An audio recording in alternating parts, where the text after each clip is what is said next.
जय हिंद दोस्तों, आप सभी का बहुत बहुत स्वागत है आपके अपने YouTube channel Vijay ji expert family में। दोस्तों आज का जो हमारा लेक्चर होगा वो होगा करंट अफेयर्स और साथ ही में हम स्टैटिक्स जीके पर भी चर्चा करेंगे। दोस्तों स्टैटिक्स जीके में हम इस समय पॉलिटी और हिस्ट्री पर चर्चा कर रहे हैं। दोस्तों ये परीक्षा की दृष्टि से मोस्ट इम्पॉर्टेंट है। दोस्तों आप लोग वीडियो में अंत तक लगे रहिए और बढ़िया से समझने का प्रयास कीजिए। तो चलिए दोस्तों शुरू करते हैं हम करंट अफेयर्स का पहला क्वेश्चन दोस्तों ध्यान दीजिएगा। इस प्रश्न में है, भारत ने हाल ही में किस मिसाइल का परीक्षण किया है? क्या अग्नि प्रथम की अग्नि द्वितीय की अग्नि फोर्थ की अग्नि 5? दोस्तों ध्यान दीजिएगा, इस प्रश्न का सही आंसर है ऑप्शन डी अर्थात अग्नि 5। तो अभी हाल ही में भारत ने, ध्यान दीजिएगा, परमाणु सक्षम बैलिस्टिक मिसाइल जिसका नाम है अग्नि 5 का सफलतापूर्वक क्या किया है? परीक्षण किया गया है। दोस्तों यह जो परीक्षण किया गया है अरुणाचल प्रदेश के तवांग जिले से किया गया है। कहाँ से किया गया दोस्तों? अरुणाचल प्रदेश के तवांग जिले से किया गया है। इस मिसाइल की जो क्षमता है दोस्तों वो 5000 किलोमीटर तक की क्षमता है इसके। और साथ ही में ये किस सिद्धांत पे कार्य करती है? दागो और भूल जाओ। यानी एक प्रकार से आप इसको एक बार सेट कर देंगे तो ये स्वयं अपने टारगेट को मतलब एक प्रकार से फॉलो करेगी। क्लियर है? तो दागो और भूल जाओ के सिद्धांत पर अग्नि 5 मिसाइल कार्य करते हैं। तो दोस्तों इसे कब लॉन्च किया गया था, यानी इसका परीक्षण कब किया गया था? 15 दिसंबर 2022 को किया गया था। क्लियर है? तो इस तरीके से इस पॉइंट को बिल्कुल भी दिमाग में सेट कर लीजिए दोस्तों। ये अग्नि 5 मिसाइल है। क्या है दोस्तों? अग्नि 5 मिसाइल है। क्लियर है? इसकी रेंज ध्यान दीजिएगा 5000 किलोमीटर की रेंज है। क्लियर है? तो आइए क्वेश्चन नंबर 2 की तरफ। विजय दिवस कब मनाया गया? कि 14 दिसंबर कि 4 दिसंबर कि 16 दिसंबर 10 दिसंबर? सबसे पहले हम जानेंगे दोस्तों ये विजय दिवस क्यों मनाया जाता है। आप लोग जानते ही हैं, हालांकि अगर नहीं जानते हैं तो जान जाएंगे आज। तो 1971 में भारत और पाकिस्तान का युद्ध हुआ था। कब हुआ था दोस्तों? 1971 में भारत और पाकिस्तान का युद्ध हुआ था। यह युद्ध दोस्तों ध्यान दीजिएगा कब शुरू? 16 दिसंबर 1900। कब दोस्तों? 16 दिसंबर 1971 को प्रारंभ हुआ था और यह युद्ध 13 दिनों तक चला था। यानी 13 दिनों तक यह युद्ध लड़ा गया। लास्ट में भारत ने पाकिस्तान पर विजय प्राप्त किया और पाकिस्तान ने, ध्यान दीजिएगा, अपने सैनिकों के साथ आत्मसमर्पण कर लिया था। दोस्तों सबसे पहले ये आपको याद रखना है दोस्तों इस पॉइंट में, यह युद्ध जो 1971 का लड़ा गया ये बांग्लादेश, देख रहे हैं दोस्तों, कौन सा देश? बांग्लादेश। क्लियर है? बांग्लादेश को पहले इसे हम पूर्वी पाकिस्तान के नाम से जानते थे। क्लियर है?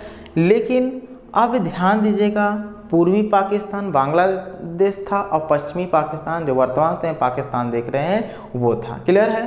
तो पाकिस्तान जो कि वर्तमान से पश्चिमी पाकिस्तान यानी पाकिस्तान, बांग्लादेश जो कि पहले पूर्वी पाकिस्तान के नाम जानता था, उस पर पूरा अपना आधिपत्य जताता था। तो बाद में क्या हुआ? पाकिस्तान बांग्लादेश पर गलत व्यवहार करने लगा। क्लियर है? जिसकी मदद क्या हुआ? भारत ने किया और 1971 में भारत और पाकिस्तान का युद्ध हुआ था। क्लियर है? तो इस तरीके से इस जीत के उपलक्ष्य में, इस विजय के उपलक्ष्य में दोस्तों क्या मनाया जाता है? विजय दिवस हर साल कब मनाया जाता है दोस्तों? ध्यान दीजिएगा 16 दिसंबर को मनाया जाता है। दोस्तों और भी इसमें कुछ दिवस दिए हैं, उसके भी बारे में हम लोग थोड़ा जानते हैं। तो दोस्तों ध्यान दीजिएगा 14 दिसंबर को मनाया जाता है राष्ट्रीय ऊर्जा संरक्षण दिवस। तो राष्ट्रीय ऊर्जा संरक्षण दिवस का मनाया जाता है 14 दिसंबर को मनाया जाता है और विश्व ऊर्जा दिवस भी 14 दिसंबर को ही मनाया जाता है। क्लियर है दोस्तों? और दोस्तों पॉइंट इसमें याद रखना है दोस्तों, 4 दिसंबर को क्या मनाया जाता है। 4 दिसंबर को हमने आपको बताया था कि 4 दिसंबर को भारतीय नौसेना दिवस मनाया जाता है। तो भारतीय नौसेना दिवस का मनाया जाता है 4 दिसंबर को मनाया जाता है। और 10 दिसंबर को जल्दी से दोस्तों आप सोचिए और बताइए कि 10 दिसंबर को क्या मनाया जाता है। अंतर्राष्ट्रीय क्या, अंतर्राष्ट्रीय मानवाधिकार दिवस मनाया जाता है। तो 10 दिसंबर को क्या मनाया जाता है, अंतर्राष्ट्रीय मानवाधिकार दिवस। और विजय दिवस कब मनाया जाता है दोस्तों, 16 दिसंबर को मनाया जाता है। क्लियर है, बन गया आंसर, आपका मिल गया आंसर। तो चलिए आंसर क्लियर हो गया, तो क्वेश्चन नंबर 3 की तरफ चलते हैं। क्वेश्चन नंबर 3 है दोस्तों, किस देश के राष्ट्रपति ने समलैंगिक विवाह कानून पर हस्ताक्षर किए हैं। सबसे पहले हम जानेंगे दोस्तों आखिरकार समलैंगिक क्या है। समलैंगिक मतलब दोस्तों समान लिंग, जैसे एक पुरुष से विवाह कर लेता है। क्लियर है, यानी देखिए ये मत सोचिएगा कि एक पुरुष का एक स्त्री से अट्रैक्शन होता है। क्लियर है, तो एक पुरुष का एक पुरुष से भी अट्रैक्शन होता है और एक स्त्री का एक स्त्री से होता है। क्लियर है, तो अगर एक स्त्री से विवाह कर लेती है तो उसे हम बोलते हैं समलैंगिक। क्लियर है, क्या बोलते हैं, समलैंगिक कहते हैं। और एक पुरुष के साथ जब विवाह करता है तो इसे हम बोलते हैं क्या, समलैंगिक विवाह बोलते हैं। तो वही चीज़ बोला गया है कि किस देश के राष्ट्रपति ने समलैंगिक विवाह कानून पर हस्ताक्षर किया है। तो दोस्तों इस प्रश्न का सही आंसर की बात करते हैं ऑप्शन डी, तो अमेरिका में। क्लियर है, तो अमेरिका के राष्ट्रपति जो बिडेन ने, ध्यान दीजिएगा, हाल ही में समलैंगिक विवाह को अमेरिका में कानूनी मान्यता दी है। अब क्या होगा दोस्तों, एक पुरुष से विवाह कर सकेगा। क्लियर है दोस्तों, ध्यान दीजिएगा, ये जो समलैंगिक विवाह कानून है ये पूरे 33 देशों में लागू है। कितना, पूरे 33 देशों में यह कानून लागू है। लेकिन अगर हम बात करते हैं इंडिया अर्थात अपने प्यारी कंट्री भारत की, तो भारत में दोस्तों यह कानून नहीं लागू है। क्लियर है, और ध्यान दीजिएगा आर्टिकल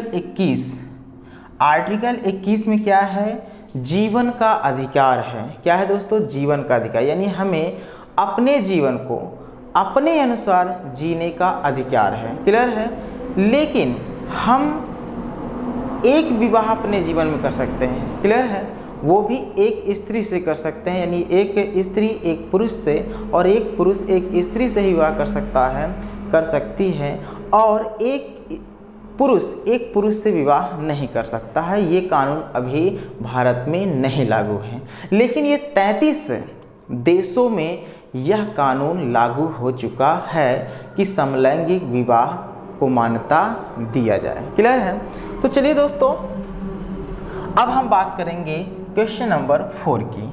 क्वेश्चन नंबर 4 है दोस्तों, किस राज्य के गमोचा को जीआई टैग मिला है। सबसे पहले हम जानेंगे जीआई टैग का फुल फॉर्म। जीआई का फुल फॉर्म होता है ज्योग्राफिकल इंडिकेशन। क्लियर है, गमोचा दोस्तों क्या है दोस्तों, गमोचा का मतलब एक प्रकार से गमछा है, जिसे हम साधारण भाषा में तौलिया बोलते हैं। क्लियर है, तो गमोचा को जीआई टैग मिला है। जीआई टैग क्यों दिया जाता है, इसका हम मेन कारण समझते हैं। तो जैसे एग्जाम्पल के तौर पे हम बात करते हैं कि जैसे मान लीजिए प्रतापगढ़, समझ रहे ना, प्रतापगढ़ में मशहूर है आंवला। क्या है, आंवला क्या है, प्रतापगढ़ में मशहूर है। अब प्रतापगढ़ की जो आंवला है बहुत ही खूबसूरत है, खाने में टेस्टी है। क्लियर है, तो पूरे भारत में ध्यान दीजिएगा ऐसा आंवला नहीं मिलता है। तो भारत सरकार ने प्रतापगढ़ के आंवले को क्या दे दिया, जीआई टैग दे दिया। जब जीआई टैग प्रतापगढ़ के आंवले को मिल गया तो समझ लीजिए दोस्तों कि प्रतापगढ़ के आंवले के मुताबिक अब भारत के किसी भी कोने में ऐसा आंवला नहीं मिलेगा। क्लियर है, तो इसी को हम बोलते हैं जीआई टैग। क्लियर है, तो जीआई टैग अभी हाल ही में किसको दिया गया, गमोचा एक है, ध्यान दीजिएगा। तो गमोचा मतलब गमछा, जिसे हम तौलिया बोलते हैं। क्यों दिया गया? क्योंकि ये वहाँ की संस्कृति को दर्शाता था। क्लियर है? वहाँ के पुरानी जो संस्कृति है उसको जीवित रखने का ये काम है, उसमें चित्रण किया जाता था, जिसकी वजह से इसको जीआई टैग दिया गया। तो किस राज्य को दिया गया? ये किस राज्य में? ये असम में। क्लियर है? तो असम की गमोचा को जीआई टैग मिला है। समझ में आइए। नेक्स्ट अर्थात क्वेश्चन नंबर 5 की बात करते हैं। क्या अरुणोदय 2 पॉइंट योजना किस राज्य में शुरू की गई है? तो दोस्तों यह जो है असम में शुरू की गई। कहाँ दोस्तों? असम में शुरू की गई है। क्वेश्चन नंबर 6 की बात करते हैं। 6 के जल विवाद को लेकर किन 2 राज्यों के बीच पेन्नैयार नदी जल विवाद न्यायाधिकरण बनाया जाएगा? क्या केरल तमिलनाडु की, कर्नाटक तमिलनाडु की, आंध्र प्रदेश तमिलनाडु की, इनमें से कोई नहीं? दोस्तों इस प्रश्न का सही आंसर आपको बताना है। कहाँ? कमेंट बॉक्स में बताना है दोस्तों। तो इस प्रश्न का अर्थ क्वेश्चन नंबर 6 का आंसर कहाँ क्वेश्चन नंबर 6 करें। हाँ, क्वेश्चन नंबर 6 का आंसर आपको वहाँ बताना है, कमेंट बॉक्स में बताना है। आइए दोस्तों क्वेश्चन नंबर 7 पर चलते हैं। टेनिस प्रीमियर लीग 2022 का खिताब किसने जीता है? क्या चेन्नई स्टाइलियर्स ने जीता है, कि हैदराबाद स्ट्राइकर्स ने, कि मथियास बर्ग ने, कि मुंबई लियोन आर्मी ने? दोस्तों ऑप्शन बी जो है सही है, हैदराबाद स्ट्राइकर्स ने टेनिस प्रीमियर लीग 2022 का खिताब जीता है। आइए दोस्तों नेक्स्ट क्वेश्चन है, क्वेश्चन नंबर 8 है। किस एयरलाइंस ने GMR, क्या दोस्तों GMR दिल्ली एयरपोर्ट का safety performer of the year award जीता है? क्लियर है? क्या स्पाइस जेट ने जीता है, कि इंडिगो, कि एयर इंडिया, की विस्तारा? दोस्तों इस प्रश्न का आंसर की बात करते हैं, ऑप्शन ए अर्थात स्पाइस जेट ने जीता है। चलिए क्वेश्चन नंबर 9 का आंसर आपको कहाँ देना है? कमेंट बॉक्स में। नवंबर माह में मुद्रास्फीति कितने प्रतिशत रही? नवंबर माह में मुद्रास्फीति कितने प्रतिशत रही? एक क्वेश्चन आपको मैं जीआई टैग से पूछना चाहता हूँ दोस्तों। पहला बताना है आपको, भारत की वह कौन सी, यानी एक प्रकार से बताना है दार्जिलिंग की चाय जो है, दार्जिलिंग की चाय को जीआई टैग कब मिला था? क्लियर है? दार्जिलिंग की चाय को जीआई टैग किस सन में मिला था? ये आपको कमेंट बॉक्स में बताना है। सबसे पहले याद है, ये भारत का पहला जीआई टैग दार्जिलिंग की चाय को मिला है। क्लियर है? तो दोस्तों ये हमारा करंट अफेयर्स का जो लेक्चर था अब समाप्त होता है। अब हम मिलेंगे दोस्तों हिस्ट्री के लेक्चर के साथ। आज हिस्ट्री में हम चर्चा करेंगे किसके बारे में? सम्राट चंद्रगुप्त मौर्य अर्थात मौर्य साम्राज्य के बारे में चर्चा करेंगे। तो दोस्तों हिस्ट्री का भी आपको लेक्चर देखना है, वो भी पूरा लेक्चर देखना है। क्लियर है? तो दोस्तों लास्ट में आपसे मैं कुछ क्वेश्चंस पूछूंगा और उस क्वेश्चन का आंसर आपको कहाँ देना है? कमेंट बॉक्स में। दोस्तों यदि आप वीडियो को अच्छे तरीके से बढ़िया से देखेंगे तो लास्ट में आंसर जरूर आप कमेंट बॉक्स में लिखेंगे। तो चलिए दोस्तों मिलते हैं हम हिस्ट्री के लेक्चर के साथ। अभी थोड़ी देर आप धैर्य बनाए रखिए और मिलते हैं हम हिस्ट्री के साथ। दोस्तों ये चंद्रगुप्त मौर्य क्लियर है, जो कि मौर्य साम्राज्य के संस्थापक थे, जानते हैं। दोस्तों आज का जो लेक्चर होने वाला है बहुत ही दोस्तों इम्पोर्टेंट है, तो आप लोग बढ़िया से दोस्तों समझिएगा। क्लियर है? तो आज का जो हमने लेक्चर लिया है, जैसा कि हमने आपको बता ही दिया, क्या लिया है? मौर्य साम्राज्य। क्लियर है? साम्राज्य, मौर्य साम्राज्य जो है दोस्तों कब से कब तक ये शासन चला? 323 ईसा पूर्व से 184 ईसा पूर्व तक मौर्य साम्राज्य का साम्राज्य कायम था। क्लियर है? 323 ईसा पूर्व से 184 ईसा पूर्व तक। क्लियर है?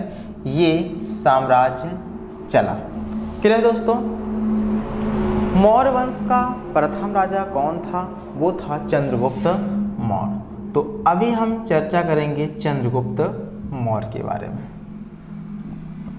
चंद्रगुप्त मौर्य, तो चंद्रगुप्त मौर्य का जो शासनकाल था दोस्तों वो था, कहते हैं कुछ लोग 323 से मानते हैं, कुछ लोग 322 से मानते हैं। क्लियर है।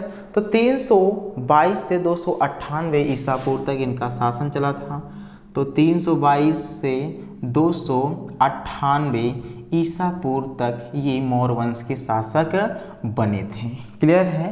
तो दोस्तों हमने आपको बताया था कि चंद्रगुप्त मौर्य ने, क्लियर है, चाणक्य की सहायता से क्या हुआ, मगध के अंतिम शासक धनानंद को युद्ध में पराजित किया और मौर्य वंश की स्थापना की है। तो हमने यही बताया था ना कि मगध के अंतिम शासक धनानंद को युद्ध में किसने पराजित किया था? सम्राट चंद्रगुप्त मौर्य ने किया था।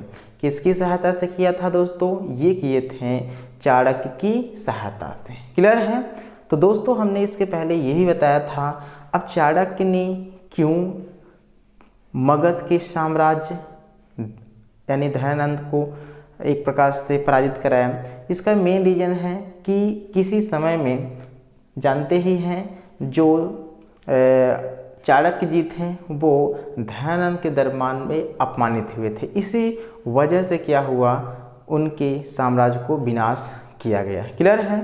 तो दोस्तों आमतौर पर यह भी माना जाता है कि उसका जो संबंध था, यानी चंद्रगुप्त मौर्य का जो संबंध था वो एक मौर्य जाति से था, जो कि एक निम्न जाति होती है। तो चंद्रगुप्त मौर्य का संबंध किससे था दोस्तों? मौर्य जाति से था। क्लियर है। जो कि एक निम्न कुल था, यानी एक निम्न जाति थी, यानी छोटी जाति थी। क्लियर है दोस्तों। और दोस्तों विशाख दत्त कृत मुद्रा राक्षस, क्लियर है। तो विशाख दत्त कृत मुद्रा राक्षस में चंद्रगुप्त मौर्य के लिए वृषल शब्द का प्रयोग किया गया है। तो चंद्रगुप्त मौर्य के लिए वृषल शब्द का प्रयोग किया गया है। क्लियर है।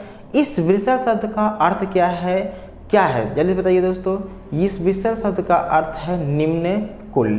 तो इसका अर्थ क्या है दोस्तों? निम्न कुल, यानी ये एक प्रकार से ये एक छोटे कुल में जन्मे थे। क्लियर है। तो किसमें बताया गया है दोस्तों? विशाखकृत द्वारा लिखित, मतलब विशाखकृत द्वारा लिखित मुद्रा राक्षस में बताया गया है। क्लियर है। तो मुद्रा राक्षस में बताया गया है क्या? वृषल शब्द संबोधित किया गया और वृषल का अर्थ होता है निम्न कुल। क्लियर है दोस्तों। आशा है कि आपको ये समझ में आ गया होगा। दोस्तों चंद्रगुप्त का जो प्रधानमंत्री थे, क्लियर है, जिनका नाम था चाणक्य। तो चंद्रगुप्त के प्रधानमंत्री क्या नाम था दोस्तों? चाणक्य था, जो कि एक ब्राह्मण जाति से संबंधित रखते थे। क्लियर है। तो थोड़ा बहुत हम चाणक्य के भी बारे में हम जानते हैं दोस्तों। चाणक्य जो थे शुरुआती तौर पर ये तक्षशिला विश्वविद्यालय में आचार्य के पद पर थे, यानी वहाँ पर ये पढ़ाते थे। क्लियर है। आचार्य थे। तो तक्षशिला विश्वविद्यालय के आचार्य कौन थे? चाणक्य जी थे। क्लियर है। अब चाणक्य की बात करते हैं दोस्तों। चाणक्य के बचपन का नाम परीक्षाओं में पूछता है। तो चाणक्य के बचपन का नाम क्या था दोस्तों? विष्णुगुप्त था। इस पॉइंट को बिल्कुल भी अपने दिमाग पे सेट कर लीजिएगा। तो चाणक्य के बचपन का नाम क्या था दोस्तों? विष्णुगुप्त था। क्लियर है। और ध्यान दें दोस्तों, चरण गांव के निवासी होने के कारण इन्हें लोग चाणक्य के नाम से पुकारते थे। चाणक्य क्यों बुलाते थे? क्योंकि ये चरण गांव के रहने वाले थे। और दोस्तों इन्हें एक और नाम से पुकारते हैं जिसे बोलते हैं कौटिल्य। तो कौटिल्य नाम से क्यों पुकारते हैं? क्योंकि इनका गोत्र कुटिल्य था, इसी कारण इन्हें लोग कौटिल्य के नाम से पुकारने लगे। तो चंद्रगुप्त मौर्य के प्रधानमंत्री का कितना नाम था? चंद्रगुप्त मौर्य के प्रधानमंत्री का कितना नाम था दोस्तों? 3 नाम था। एक था विष्णुगुप्त, जो कि उनके बचपन का नाम था। दूसरा क्या था? चाणक्य था। तीसरा क्या था? कौटिल्य। क्लियर है। तो इस पॉइंट को बिल्कुल भी अपने दिमाग पे सेट कर लीजिए दोस्तों। क्लियर है। आइए दोस्तों नेक्स्ट पॉइंट की तरफ चलते हैं हम। सर्वप्रथम सर विलियम जोन्स ने, किसने? सर्वप्रथम सर विलियम जोन्स ने सेंड्राकोटस की पहचान चंद्रगुप्त मौर्य से की थी। तो किसने की थी दोस्तों? सर विलियम जोन्स ने। किसकी पहचान? चंद्रगुप्त मौर्य की पहचान किससे की थी दोस्तों? सेंड्राकोटस की पहचान किससे की थी? चंद्रगुप्त मौर्य से की थी। क्लियर है? तो इस पॉइंट को बिल्कुल भी अपने दिमाग पे सेट कर लिए। तो चलिए दोस्तों एक बार हम लोग रिवीजन कर लेते हैं। चंद्रगुप्त मौर्य जो है लगभग, क्लियर है, 322 ईसा पूर्व में किसकी सहायता से मौर्य वंश की स्थापना की थी दोस्तों? ये चाणक्य की सहायता से। क्लियर है? नंद वंश का या मगध का अंतिम शासक कौन था? तो वो था धनानंद। कौन? क्लियर है? कौन था दोस्तों? धनानंद था। क्लियर है? विशाख दत्त कृत में मुद्रा राक्षस, क्लियर है, विशाख दत्त कृत मुद्रा राक्षस में चंद्रगुप्त मौर्य को किस शब्द से संबोधित किया गया है? वृषल शब्द से संबोधित किया गया है। क्लियर है? तक्षशिला विश्वविद्यालय के आचार्य के पद पर कौन थे? वो थे चाणक्य। चाणक्य के बचपन का क्या नाम था दोस्तों? विष्णुगुप्त था। क्लियर है? चरण गांव के होने के कारण चाणक्य कहलाए और कुटिल गोत्र होने के कारण इन्हें कौटिल्य के नाम से पहचाना गया। सर्वप्रथम विलियम जोन्स ने सेंड्राकोटस की पहचान किससे की थी? चंद्रगुप्त मौर्य से की थी। क्लियर है दोस्तों? ये हमने थोड़ा सा आपके लिए रिवीजन भी कर दिया, क्योंकि यदि आप रिवीजन करते रहेंगे तो आपको अच्छे से समझ में आता रहेगा और किसी प्रकार की आपको दिक्कत नहीं झेलनी पड़ेगी। आइए दोस्तों और भी पॉइंट्स हम देखते हैं। तो स्ट्रेबो के अनुसार, किसके अनुसार? स्ट्रेबो के अनुसार चंद्रगुप्त मौर्य का एक उपनाम पालिब्रोथम यानी पालिपुत्रक था। क्लियर है? किसके अनुसार दोस्तों? स्ट्रेबो के अनुसार। तो स्ट्रेबो के अनुसार चंद्रगुप्त मौर्य का एक अन्य नाम था, यानी एक उपनाम था। क्या नाम था दोस्तों? पालिब्रोथम था। क्या नाम था? पालिब्रोथम था। तो पालिब्रोथम का अर्थ होता है, क्या जानते हैं? पाटलिपुत्रक था। क्या दोस्तों? पाटलिपुत्रक। क्लियर है? तो किसके अनुसार दोस्तों? चंद्रगुप्त मौर्य का एक उपनाम था स्ट्रेबो के अनुसार। क्लियर है? क्या नाम था उनका उपगुप्त? पाटलिपुत्रक या पालिब्रोथम। मुद्रा राक्षस नाटक की रचना किसने की थी दोस्तों? विशाख दत्त ने की थी। तो ये सबसे ज़्यादा प्रश्न पूछता है कि मुद्रा राक्षस, हाँ, नाटक की रचना किसके द्वारा की गई थी? तो ये विशाख दत्त के द्वारा की गई थी। क्लियर है? कब की गई थी दोस्तों? ये 9वीं सदी में की गई थी। ये भी पॉइंट याद रखिएगा। तो 9वीं सदी में विशाख दत्त के द्वारा मुद्रा राक्षस नामक नाटक की रचना की गई है। इसी मुद्रा राक्षस नामक नाटक में चंद्रगुप्त मौर्य को वृषल शब्द से संबोधित किया गया है और वृषल का अर्थ होता है निम्न कुल। क्लियर है? आइए नेक्स्ट पॉइंट की तरफ। तो नेक्स्ट पॉइंट दोस्तों समझिए। नेक्स्ट पॉइंट है चंद्रगुप्त मौर्य ने पश्चिमोत्तर भारत में तत्कालीन यूनानी शासक जिसका नाम था सेल्यूकस निकेटर। सेल्यूकस कौन था दोस्तों? ये सिकंदर का सेनापति था। क्लियर है? तो यूनानी शासक सेल्यूकस निकेटर जो सिकंदर का सेनापति था, क्लियर है, को 305 ईसा पूर्व में पराजित कर दिया। बाद में दोनों में संधि भी हो गई। क्लियर है? तो प्रश्न ये बनता है इसमें चंद्रगुप्त मौर्य, क्लियर है, और सेल्यूकस के बीच युद्ध कब हुआ था? तो 305 ईसा पूर्व में हुआ था। सेल्यूकस किसका सेनापति था? तो ये सिकंदर का सेनापति था। क्लियर है? तो दोस्तों यह युद्ध 305 ईस्वी में हुआ, जिसमें से सेल्यूकस निकेटर जो था दोस्तों वो पराजित हो गया था। किससे पराजित हुआ था? चंद्रगुप्त मौर्य से पराजित हो गया था। और बाद में दोस्तों इन दोनों के बीच में संधि भी हो गई, क्लियर है, यानी मित्रता हो गई। संधि के दौरान कुछ शर्तें भी रखी गई। तो इस संधि के फलस्वरूप सेलुकस ने अपनी पुत्री का विवाह, यानी सेलुकस जी ने अपनी पुत्री का विवाह, इनकी पुत्री का नाम हेलेना था। क्या था दोस्तों? हेलेना। किसी किसी किताब में कार्ने लिया भी लिखा रहता है, तो आप लोग कंफ्यूज नहीं होंगे। तो सेलुकस निकेटर ने अपनी पुत्री का विवाह किसके साथ किया? चंद्रगुप्त मौर्य के साथ किया, क्लियर है। तो चंद्रगुप्त मौर्य से अपनी पुत्री का जब विवाह कर दिए, तो दोस्तों ध्यान दीजिएगा, एक नाम सुने होंगे आप, क्या नाम है, मेगास्थनीज, क्लियर है। तो सेलुकस ने मेगास्थनीज को अपने राजदूत के रूप में चंद्रगुप्त मौर्य के राज दरबार में भी भेजा था। तो अपनी पुत्री हेलेना या कार्नेलिया का विवाह किया, और सेलुकस निकेटर ने किसको? मेगास्थनीज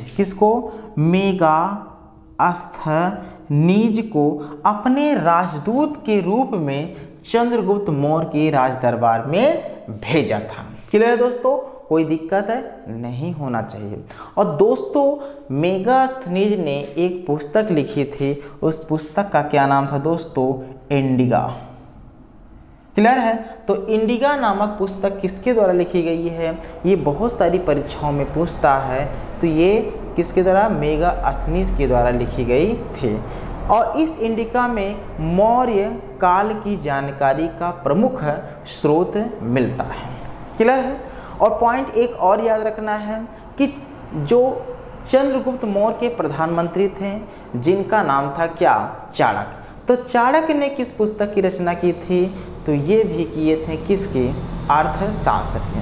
अर्थशास्त्र मतलब उस समय एक प्रकार से राजनीति विज्ञान से संबंधित था, जो कि चंद्रगुप्त मौर्य या मौर्य प्रशासन के बारे में बताया गया था, क्लियर है।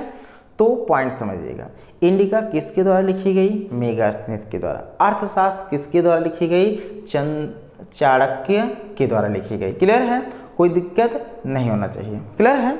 आइए दोस्तों और भी हम पॉइंट्स के बारे में जानते हैं। तो दोस्तों एक पॉइंट ये याद रखना है दोस्तों कि जो ये विवाह हुआ था हेलेना और कार्नेलियस का चंद्रगुप्त मौर्य के साथ, इसका जो उल्लेख है, वैवाहिक संबंध का जो विस्तृत उल्लेख है, वो एक एप्पियानस ने किया था। यानी एक व्यक्ति थे जिनका नाम था एप्पियानस, क्लियर है।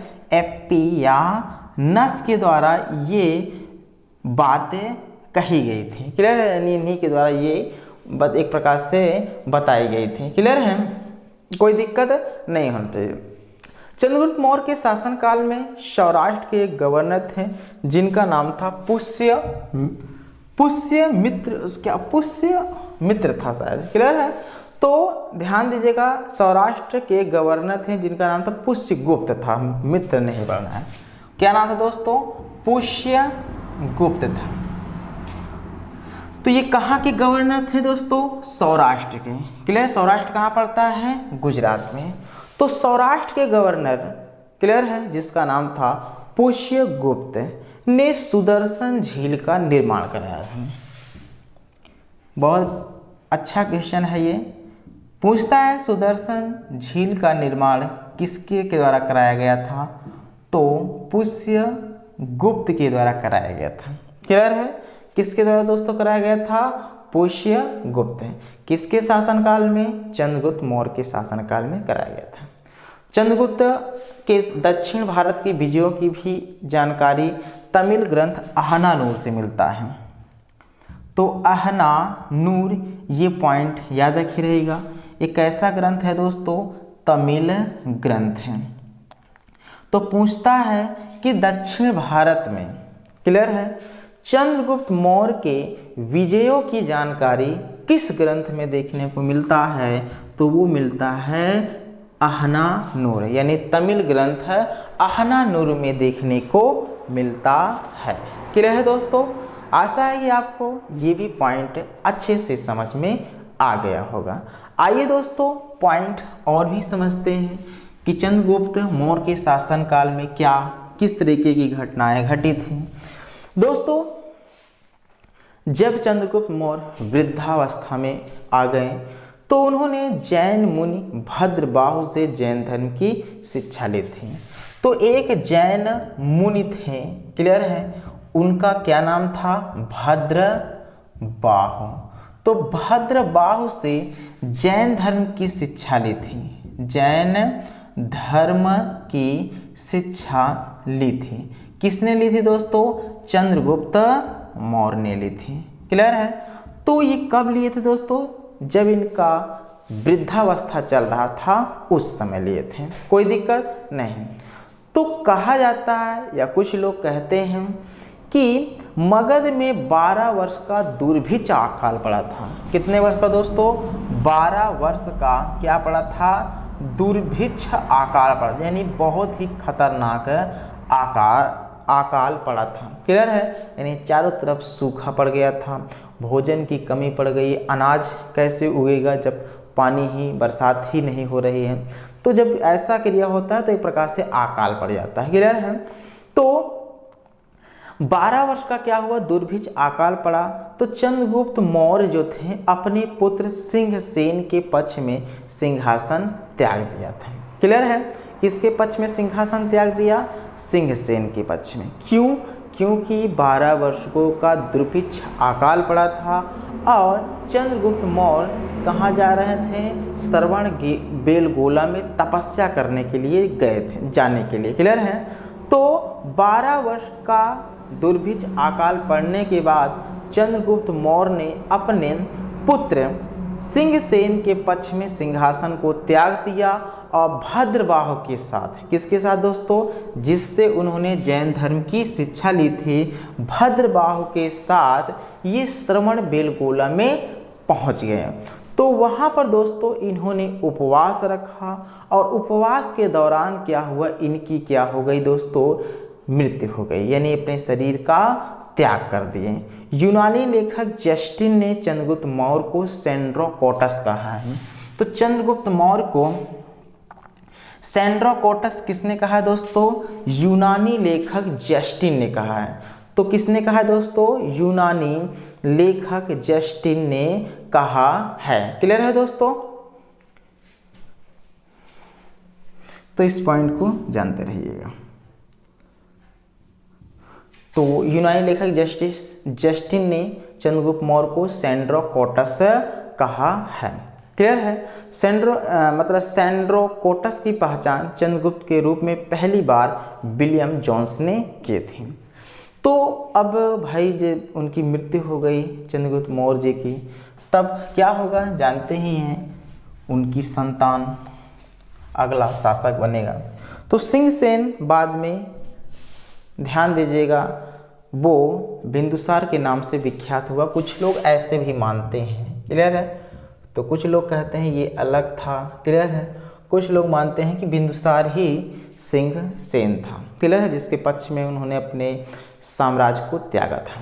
तो बिंदुसार का जो शासनकाल था वो 298 ईसा पूर्व से दोस्तों ये 273 ईसा पूर्व तक इनका शासन चला था, क्लियर है। आइए, बिंदुसार का शासनकाल शांतिपूर्ण था, कोई युद्ध का ज़्यादा उल्लेख देखने को नहीं मिलता है।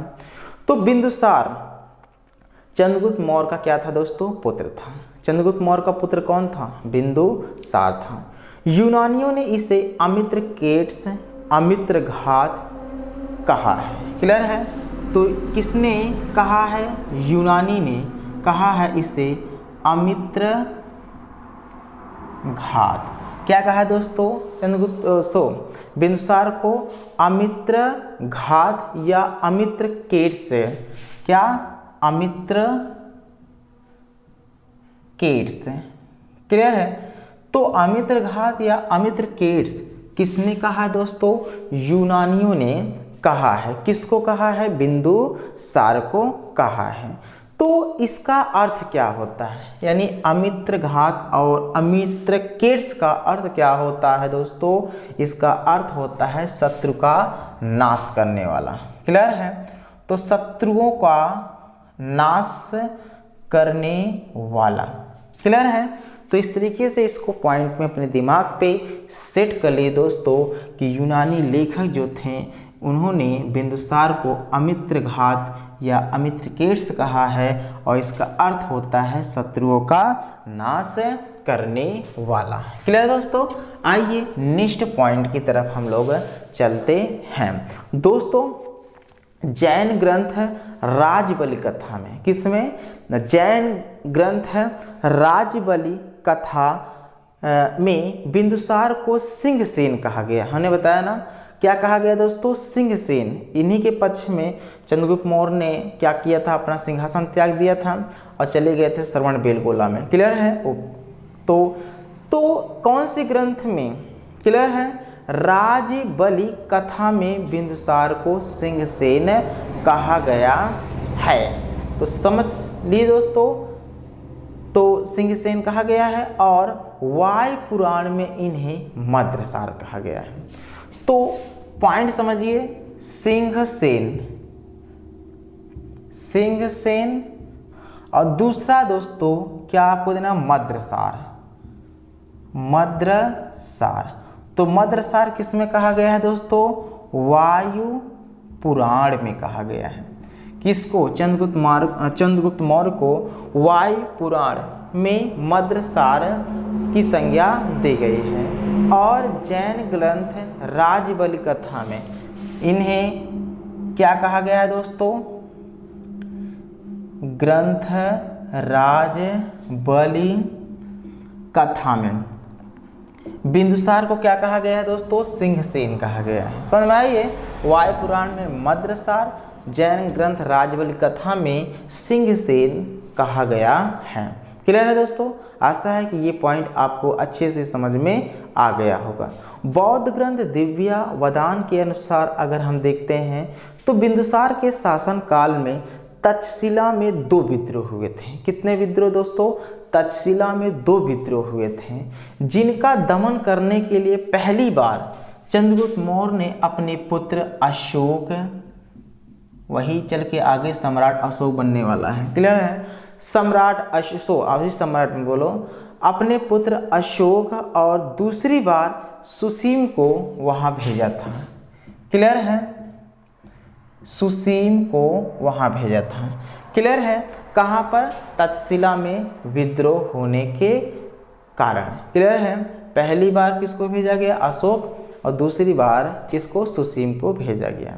बिंदुसार आजीवक संप्रदाय का क्या था दोस्तों? अनुयायी था। तो बिंदुसार किसका? आजीवक संप्रदाय का क्या था दोस्तों? अनुयायी था। तो बिंदुसार आजीवक संप्रदाय का अनुयायी था। बिंदुसार के दरबार में पिंगलवास नामक एक भविष्य वक्ता रहते थे। तो कौन दोस्तों? पिंगलवास नामक भविष्यवेत्ता किसके शासनकाल में रहते थे? तो बिंदुसार के शासनकाल में रहते थे। बिंदुसार आजीवक संप्रदाय का अनुयायी था या आजीवक संप्रदाय को मानता था। क्लियर है? कोई दिक्कत नहीं। बिंदुसार की सभा में दोस्तों मानते हैं कि 500 सदस्य वाली एक मंत्रिपरिषद थी। कितने सदस्य वाली? 500 सदस्य वाली एक मंत्रिपरिषद थी, जिसका प्रधान बताया गया है खल्लातक था। कौन था दोस्तों? खल्लातक था। जिसका प्रधान कौन था? खल्लातक था। तो ज़्यादा इम्पोर्टेंट नहीं है, लेकिन इसको जानते रहिएगा। क्लियर है? बिंदुसार से संबंधित सबसे ज़्यादा क्वेश्चन कहाँ से बनता है ये भी देखिए। बिंदुसार ने मैत्रपूर्ण पत्र व्यवहार में सीरिया के शासक एंटियोकस से, ध्यान दीजिए दोस्तों, क्या? सीरिया के शासक थे एंटियोकस, यानी पत्राचार में इन्होंने पत्र लिखा था और सीरिया के शासक एंटियोकस को। तो उस पत्र व्यवहार में उन्होंने यानी बिंदुसार ने 3 वस्तुओं की मांग की थी। क्लियर है? कितनी वस्तुओं की मांग की थी? 3 वस्तुओं की मांग की थी। पहला मीठी मदिरा, क्लियर है, मीठी मदिरा। दूसरा सूखी अंजीर, और तीसरा था दोस्तों दार्शनिक। ये 3 वस्तुओं की मांग बिंदुसार ने सीरिया नरेश एंटियोकस से की थी। तो एंटियोकस ने 2 चीज़ों को भेजा, सूखी अंजीर और मीठी मदिरा को भेजा, और दार्शनिक को नहीं भेजा। क्यों? कि दार्शनिक को, ध्यान दीजिएगा, दार्शनिक जो होता है सीरिया के कानून के अनुसार विक्रय नहीं किया जा, यानी इसे बेचा नहीं जा सकता है। क्लियर है? तो दार्शनिक को छोड़कर अन्य वस्तुओं को एंटियोकस ने बिंदुसार के राज दरबार में भेजा। तो सीरिया के शासक एंटियोकस प्रथम ने डायमेकस नामक राजदूत को बिंदुसार के दरबार में भेजा था। तो एंटियोकस प्रथम ने क्या, डायमेकस नामक राजदूत को किसके दरबार में भेजा था दोस्तों? बिंदुसार के राज दरबार में भेजा। तो डायमेकस नामक राजदूत को बिंदुसार के दरबार में किसने भेजा था? तो एंटियोकस प्रथम ने भेजा था। समझ में आया दोस्तों? कोई दिक्कत नहीं। और दोस्तों चाणक्य जो थे बिंदुसार के भी प्रधानमंत्री थे, जिसने भारत के 16, ध्यान दीजिएगा, राज्यों के राजाओं एवं सामंतों का नाश किया था। किसने? चाणक्य। क्लियर है? बहुत हठी था, बहुत कट्टर, एक प्रकार से बहुत ही कट्टर ब्राह्मण था। बिंदुसार की मृत्यु दोस्तों कहते हैं 273 ईसा पूर्व में क्या हो गई थी? इनकी मृत्यु हो गई। इनकी मृत्यु के बाद दोस्तों मौर्य वंश का अगला शासक बना सम्राट अशोक। तो चलिए दोस्तों अब हम बात करेंगे सम्राट अशोक के बारे में। तो बिंदुसार की मृत्यु के बाद सम्राट अशोक मौर्य वंश का क्या हुआ? अगला शासक बना। तो ध्यान दीजिए दोस्तों, अशोक जो था, इसका जो शासन था 273 ईसा पूर्व से इसका शासन जो था दोस्तों 232 ईसा पूर्व तक चला था, ऐसा कुछ लोग मानते हैं। क्लियर है? ये पॉइंट जानते रहिएगा। ईसा पूर्व तक चला था। समझ में आइए? सम्राट अशोक जो था ये बिंदुसार की औलाद था। तो बिंदुसार की मृत्यु के बाद अशोक मौर्य वंश का क्या हुआ था? अगला शासक बना। यह पूरे मौर्य वंश का, पूरे मौर्य साम्राज्य में अशोक सबसे शक्तिशाली शासक था दोस्तों। तो पूरे मौर्य साम्राज्य का या पूरे मौर्य वंश का सबसे शक्तिशाली राजा कौन था? तो सम्राट अशोक था। समझ में आया दोस्तों? अशोक की माता का नाम शुभदांगी था। तो इनकी माता का नाम पूछ लेता है कभी कभार, तो इसको याद रखिए दोस्तों, क्या नाम था? शुभदांगी। तो अशोक की माता का नाम क्या था दोस्तों? शुभदांगी था। क्लियर है? बौद्ध परंपरा के अनुसार वह आरंभिक जीवन में, यानी सम्राट अशोक बौद्ध परंपरा के अनुसार आरंभिक जीवन में बहुत ही क्रूर था। क्लियर है? इसके अंदर दया नाम की कोई चीज नहीं बताई गई। दोस्तों सम्राट अशोक ने साम्राज्य की लालसा में इसने अपने 99 भाइयों की वध कर दिया था, ऐसा माना जाता है। क्लियर है? बौद्ध ग्रंथों में बताया गया है। क्लियर है? समझ में आया दोस्तों? सिंघली अनुसूची के अनुसार ये बताया जाता है कि अशोक अपने सहोदरा भाई तिष्ट को छोड़कर 99 भाइयों का वध किया। किस ग्रंथ में? सिंघली। क्लियर है? तो पॉइंट समझ लीजिए दोस्तों। तो सिंघली अनुसूचियों के अनुसार अशोक ने अपने सहोदरा भाई तिष्ट को छोड़कर कितने भाइयों का वध किया था? तो 99 भाइयों का वध कर दिया दोस्तों। क्लियर है? तो पत्नी देवी, ध्यान दीजिएगा, यानी एक प्रकार से सम्राट अशोक की पत्नी का नाम था देवी। क्लियर है? जो कि विदिशा के श्रेष्ठी की पुत्री थी। तो देवी जो थी, क्लियर है, किसकी पुत्री थी? विदिशा के श्रेष्ठी की पुत्री थी। ये किसकी पत्नी थी? सम्राट अशोक की पत्नी थी। क्लियर है दोस्तों, समझ में आया दोस्तों। और अशोक की प्रथम पत्नी थी ये। क्लियर है। तो सिंघली अनुश्रुत के अनुसार अशोक की प्रथम पत्नी थी कौन? देवी। इसी से महेंद्र व संघमित्रा क्या हुए? जन्म लिए थे। तो देवी से ही महेंद्र और संघमित्रा का जन्म हुआ था। क्लियर है। और सम्राट अशोक को सबसे ज़्यादा प्रभावित करने वाली उसकी पत्नी कारुबाकी थी, ये भी जानते रहिएगा। महेंद्र और संघमित्रा आगे चलकर श्रीलंका जाएंगे बौद्ध धर्म के प्रचार के लिए। क्लियर है दोस्तों। दूसरी पत्नी का नाम पद्मावती भी मिलता है। सम्राट अशोक की दूसरी पत्नी का नाम पद्मावती मिलता है। क्लियर है। तो सम्राट अशोक की दूसरी पत्नी का क्या नाम है? पद्मावती, जिससे कुणाल उत्पन्न हुआ था। तो इससे किसका जन्म हुआ था दोस्तों? कुणाल। तो यहाँ प्रश्न पूछता है अशोक का उत्तराधिकारी कौन था? तो अशोक का उत्तराधिकारी कुणाल था। क्लियर है। अशोक की अन्य रानियों में संघमित्रा तथा कारुबाकी भी उल्लेखनीय थी, यानी इनका भी मतलब इतिहास के पन्नों में नाम है। क्लियर है। शिलालेखों में अशोक ने प्रायः अपने नाम के साथ प्रियदर्शी शब्द जोड़ा है। जो शिलालेख हैं उसमें अशोक, सम्राट अशोक ने अपने नाम के साथ क्या रखा है? प्रियदर्शी रखा। और प्रियदर्शी का अर्थ होता है दोस्तों क्या? मतलब अगर प्रियदर्शी रखा है या संस्कृत में प्रियदर्शिना रखा है, ऐसा मान सकते हैं, प्रियदर्शिना। क्लियर है।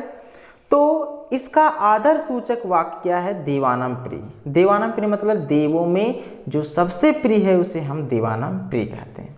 क्लियर है। तो शिलालेखों में अशोक ने प्राय अपने नाम के साथ किस शब्द को जोड़ा है? प्रियदर्शी शब्द को जोड़ा गया है। संस्कृत में इसे प्रियदर्शिन की एक प्रकार से पुकारते हैं। इसके अतिरिक्त उसने अपने आदर सूचक वाक्य देवानाम प्रिय रखा था। इसका अर्थ होता है देवताओं में प्रिय। राज्याभिषेक के पहले वह उज्जैन और तक्षशिला का जो था प्रांतीय शासक यानी राज्यपाल रहा कौन? सम्राट अशोक। अशोक ने 273 ईसा पूर्व में सिंहासन प्राप्त कर लिया था, परंतु 4 वर्ष तक वो गृह युद्ध में रत्न होने के कारण अशोक का जो राज्याभिषेक था वो लगभग 269 ईसा पूर्व में माना जाता है। क्लियर है। हेनशांग के अनुसार अशोक ने श्रीनगर की स्थापना की। ये पॉइंट जानते हैं। तो श्रीनगर की स्थापना किसके द्वारा की गई थी दोस्तों? सम्राट अशोक के द्वारा। तो श्रीनगर की स्थापना किसके द्वारा की गई थी? सम्राट अशोक के द्वारा श्रीनगर की स्थापना की गई थी। ये पॉइंट बिल्कुल अपने दिमाग पे सेट कर लिए दोस्तों। क्लियर है। अशोक ने अपने राज्याभिषेक के 7वें वर्ष कश्मीर और खैतान के अनेक क्षेत्रों को अपने राज्य में मिला ले। लेकिन ध्यान दें दोस्तों, कलिंग का युद्ध है जो कि सम्राट अशोक के जीवन का सबसे बड़ा युद्ध माना गया है। क्यों? क्योंकि इसी युद्ध के बाद सम्राट अशोक में जो परिवर्तन आया वो इतिहास में बहुत बड़ा बदलाव लाया। क्लियर है। नहीं तो कलिंग का युद्ध नहीं होता तो आज सम्राट अशोक की कहानी कुछ और होती। क्लियर है। तो ये युद्ध जो था सम्राट अशोक राज सिंहासन के 8वें वर्ष लड़ा गया था। कलिंग दोस्तों उड़ीसा में है। क्लियर है। कलिंग कहाँ स्थित है? ओडिशा में स्थित है। यह युद्ध 269 ईसा पूर्व में लड़ा गया था। क्लियर है। तो 269 ईसा पूर्व में क्या हुआ? 161 ईसा पूर्व में, यार कहाँ हूँ मैं, 261 ईसा पूर्व में यह युद्ध लड़ा गया था। क्लियर है दोस्तों। यह युद्ध इतना खतरनाक था कि इस युद्ध में कुछ इतिहासकारों का मानना है कि 1 लाख लोग मारे गए। दोस्तों 1 लाख लोग थोड़े नहीं होते हैं, बहुत होते हैं। तो 1 लाख लोग इस युद्ध में मारे गए और 1.5 लाख लोग बंदी बना लिए गए। और लगभग इसके अलावा कुछ लोग मानते हैं कि मतलब इस युद्ध में अत्यधिक संख्या में नरसंहार हुआ, बहुत सारी लाशें गिरी, खून की नदियां बही। तो इन सभी को देखकर क्या हुआ? सम्राट अशोक का हृदय जो है पिघल गया। क्लियर है। दोस्तों यह युद्ध बताया जाता है जो कलिंग में लड़ा गया था, हाथियों को प्राप्त करने के लिए लड़ा गया था। किसके लिए? हाथियों को प्राप्त करने के लिए लड़ा गया था। और कुछ इतिहासकार मानते हैं कलिंग पर जो युद्ध हुआ था उस समय कलिंग का जो राजा था नंदराज नाम का कोई एक राजा था। तो कौटिल्य भी मानते हैं भाई, इन्होंने भी बताया कि यह युद्ध जो था हाथियों के लिए लड़ा गया था। क्लियर है? अशोक इन्हीं हाथियों को प्राप्त करने के लिए 261 ईसा पूर्व में कलिंग पर आक्रमण किया था। कलिंग के युद्ध की अगर जानकारी लेना है दोस्तों, ये क्या है? अशोक के 13वें शिलालेख में कलिंग युद्ध के बारे में बताया गया है। क्लियर है दोस्तों? इस युद्ध में अशोक का हृदय बहुत ज़्यादा दुखी हुआ और उसने क्या हुआ, इस मतलब अपने जीवन में कभी भी युद्ध ना करने की निर्णय लिया।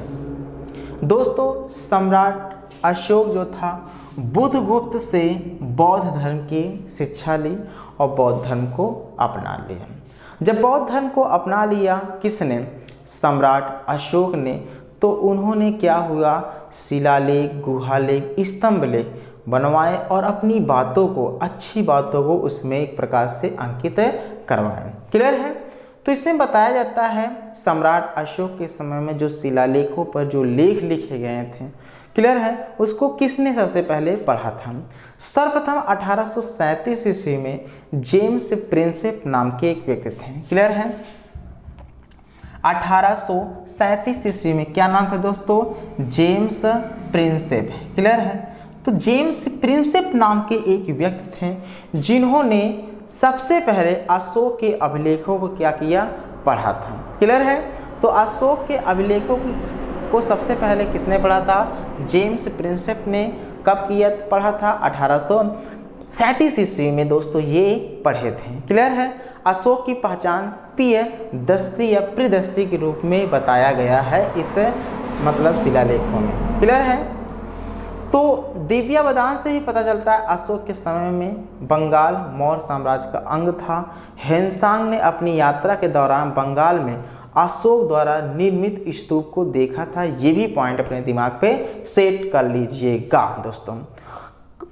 कल्हड़ द्वारा रचित ग्रंथ का क्या नाम है? राजतरंगिणी। कल्हड़ द्वारा रचित ग्रंथ का क्या नाम है दोस्तों? राजतरंगिणी है। क्लियर है? तो राजतरंगिणी में ये बताया गया है सम्राट अशोक के जीवन के बारे में बताया गया है। यानी सम्राट अशोक जीवन के प्रारंभ में वो किस धर्म को मानता था दोस्तों? वो शैव धर्म को मानता था। यही चीज़ कल्हड़ द्वारा रचित ग्रंथ है राजतरंगिणी में बताया गया है। क्लियर है? अशोक के शासनकाल में जानते हैं दोस्तों बौद्ध धर्म की तीसरी संगीत का आयोजन भी किया गया था। वो कहाँ किया गया था जानते हैं? पाटलिपुत्र में किया गया था। कहाँ किया गया था दोस्तों? बौद्ध धर्म की तीसरी संगीत का आयोजन पाटलिपुत्र में किया गया था, जिसे वर्तमान में पटना के नाम से जानते हैं। क्लियर दोस्तों? कोई दिक्कत नहीं। और इसकी अध्यक्षता मुगल पुत्र तिस्य के द्वारा की गई थी। इस पॉइंट को बिल्कुल फिर अपने दिमाग पे सेट कर लीजिएगा। क्लियर है दोस्तों? और दोस्तों अशोक ने बौद्ध धर्म के प्रचार के लिए हमने बताया अपने पुत्र महेंद्र और पुत्री संघमित्रा को कहाँ भेजे थे? श्रीलंका भेजे थे। क्लियर है? आज अशोक ने आजीविकों को रहने के लिए 4 गुफाओं का निर्माण कराया था। कौन कौन से वो 4 गुफाएं थे? हमने बताया था आपको, कर्ज, चौपार, सुदामा और विश्व झोपड़ी।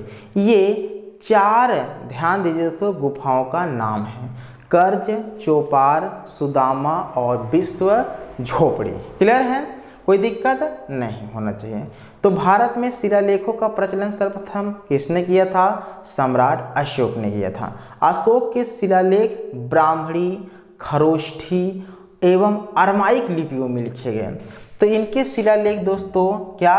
ब्राह्मणी, खरोष्ठी और अरमाइक लिपियों में लिखे गए थे। क्लियर है? ग्रीक एवं अरमाइक लिपि का अभिलेख अफगानिस्तान से मिला और खरोष्ठी लिपि का अभिलेख उत्तर पश्चिम पाकिस्तान से और शेष भारत से, यानी ब्राह्मणी लिपि का जो अवशेष है वो भारत से मिला है। क्लियर है दोस्तों? तो हर एक पॉइंट को अपने दिमाग पे दोस्तों सेट कर लीजिए, क्योंकि आपकी परीक्षा में हर एक पॉइंट महत्वपूर्ण साबित हो सकता है। तो हमने एक एक करके सबसे पहले मतलब पॉइंट को जाना। एक पॉइंट इसमें और याद रखना दोस्तों, अशोक के शिलालेखों की खोज सबसे पहले किसने किया था? 1750 ईस्वी में एक व्यक्ति थे जिनका नाम था पाट्रेटी फैनथैलर। क्लियर है? पाट्रेटी फैनथैलर। तो इन्होंने अशोक के शिलालेखों की खोज की थी और अशोक के शिलालेखों को पहली बार पढ़ा किसने था? वो 1837 ईस्वी में जेम्स प्रिंसेप ने किया और खोजा किसने था दोस्तों? पाट्रेटी फैनथैलर ने खोजा था। मौर्य वंश का पूछता है अंतिम शासक बृहद्रथ था। क्लियर है? मौर्य वंश की अंतिम शासक कौन था? बृहद्रथ था। इसकी हत्या इसके सेनापति पुष्यमित्र शुंग ने कर दिया था। क्लियर है? सेना की परेड दिखाने गया, वहीं पर इसकी धोखे से क्या कर दिया? हत्या कर दिया और इस तरीके से मगध पर एक नए राजवंश शुंग वंश की स्थापना हुई थी। तो दोस्तों कल हम देखेंगे शुंग वंश के बारे में, एक प्रकार से हम चर्चा करेंगे। तो दोस्तों हर्यक वंश का संस्थापक कौन था? बिंबिसार था। क्लियर था? कौन था? बिंबिसार था। तो चलिए दोस्तों अब मैं लेक्चर को समाप्त करता हूं और आपके लिए कुछ क्वेश्चंस मैं देता हूं। क्लियर है? सबसे पहला पॉइंट आपके लिए यह है कि सम्राट अशोक, क्लियर है, सम्राट अशोक द्वारा कलिंग का युद्ध कब लड़ा गया था? ऐसे बोल सकते हैं। तो कलिंग का युद्ध कब लड़ा गया था, यानी किस सन में लड़ा गया था? इस प्रश्न का आंसर देना है। क्लियर है? दूसरा पॉइंट आपको ये देना है कि सम्राट अशोक ने, क्लियर है, सम्राट अशोक ने पुत्र महेंद्र और पुत्री संघमित्रा को कहाँ भेजा था बौद्ध धर्म के प्रचार के लिए? तो लिख सकते हैं बौद्ध धर्म के प्रचार के लिए क्लियर है, पुत्र महेंद्र व पुत्री संघमित्रा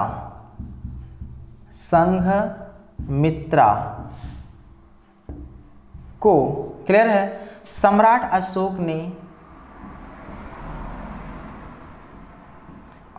ने कहाँ भेजा था? कहाँ भेजा था? तो बौद्ध धर्म के प्रचार के लिए पुत्र महेंद्र व पुत्री संघमित्रा को सम्राट अशोक ने कहाँ भेजा था? इस प्रश्न का आंसर कमेंट बॉक्स में देना है। अशोक के शिलालेखों की खोज किसने की थी? क्लियर है? अशोक के शिलालेखों की खोज किसने की थी? इस प्रश्न का आंसर आपको कमेंट बॉक्स में देना है। और अशोक के शिलालेखों को किसने सबसे पहले पढ़ा था? तो अशोक के शिलालेखों को पढ़ने में पहली सफलता किसने प्राप्त की थी, ऐसा मान सकते हैं। तो अशोक के शिलालेखों को सबसे पहले किसने पढ़ा था? तो इस प्रश्न का आंसर आपको कहाँ देना है? कमेंट बॉक्स में देना है। तो इस तरीके से 1 2 3 चार क्वेश्चन आपको कमेंट बॉक्स में दिया जाता है। और दोस्तों लास्ट क्वेश्चन आपको बताना है मौर्य वंश का अंतिम शासक। मौर्य वंश का